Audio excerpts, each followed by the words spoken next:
Alright, we've taken 90% of the finish off of the guitar, and we went ahead and hand sanded and feathered all the edges in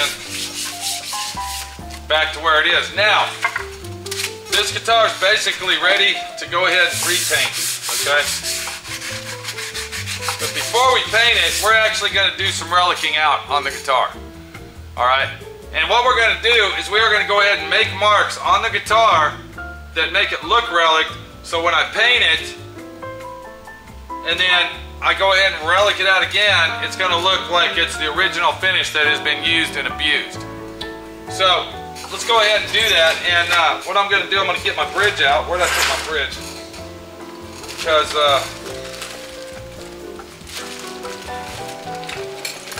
okay, you got to look at this guitar as like if it was, you know,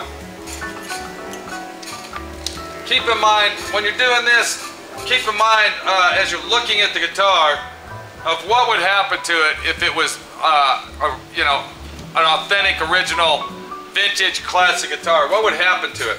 Okay, more than likely down on the edge here, you're going to get chips, okay, and you're going to get bangs. So see, I'm going to go ahead and do that, and I'm also going to go ahead and take a good chunk out of it, see? Because that's going to represent, you know, that you had your guitars leaning up against the wall, or, you know, you see what I'm saying? Something of the sort. Alright, you're going to have spots around your jack plug, okay? Randomly relic it out. That's all we're doing. See what I'm saying? Okay. Now you can't see that from there. You can't see that right now. But once we go ahead and paint it and then relic out the paint, you're going to see that, and it's really going to look authentic. Okay. But when it comes to your bridge, I'm going to line up the holes here. And when it comes to your bridge, you might have, you know, okay, you might have a line like if you were tightening the screw up in there and your screwdriver slipped or some shit. You see what I'm saying? So that might have happened a few times, you know, since you had the guitar or somebody had the guitar. And remember now, too much can be too gaudy. Do you understand what I'm saying? Okay, now over in this area, you might have your strap and there might have been a buckle on there and it might have, you know, the buckle might be hitting it. See what I'm saying? Over in this area here. Or you might have had something going on with some rings or what have you. So we'll go ahead and kind of relic that out. Okay? And if you really don't know what to do to the guitar, or you're just lost, get on the internet and look up relic guitars. Just go to Google and put in relic guitars. Okay? That's what I would do if I was you.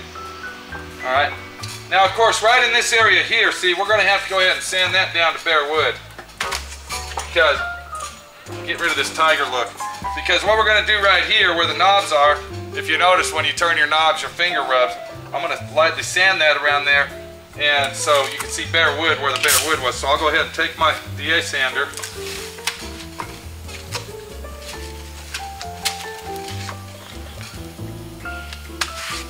Just like so.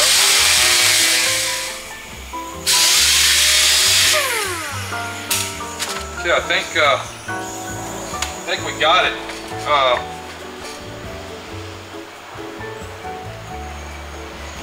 Like I said, this is going to be a light type of relic. This isn't going to be real heavy duty. And I think where I sanded it is going to really do us a good job here. And then of course the back of the guitar. Okay, the back of the guitar, we're going to go ahead and relic it out a little bit.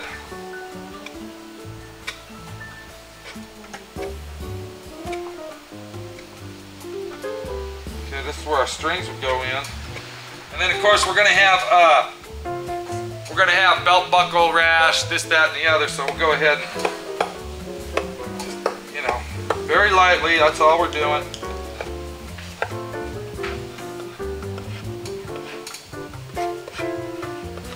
Again, just giving it a light relic. Don't want to go too deep with it. Don't want to get too involved. All right, this guitar is ready to paint, okay? Now I went ahead and pre-reliced it, as you can see, right in this area here. All right, I went ahead and pre-reliced it in this area right here. I don't even know if you can see that. I went ahead and pre-reliced it right here. I went ahead and sanded this down because when you're playing those high notes like this, your hand, okay, wears out the paint. So that's a good area that we're gonna go ahead when we wet sand our guitar down. It's gonna wet sand it down to the wood.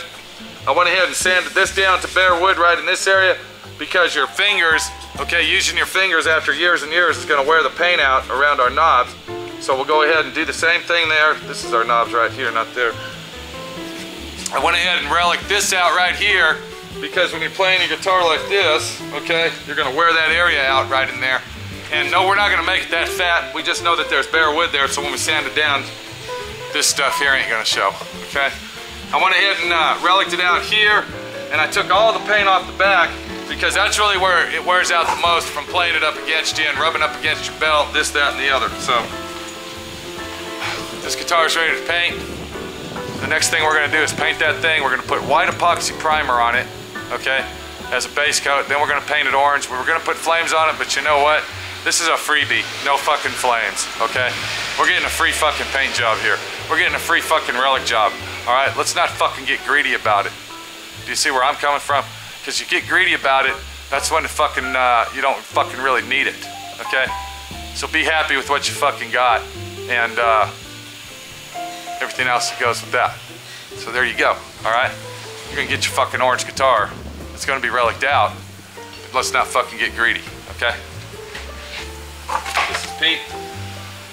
We're gonna be painting that thing next. Not today, it won't be done today. Maybe tomorrow. Take it easy, good luck, and good fucking bye.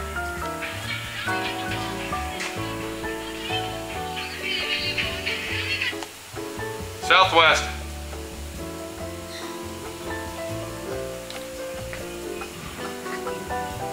Who is this? What's up, buddy?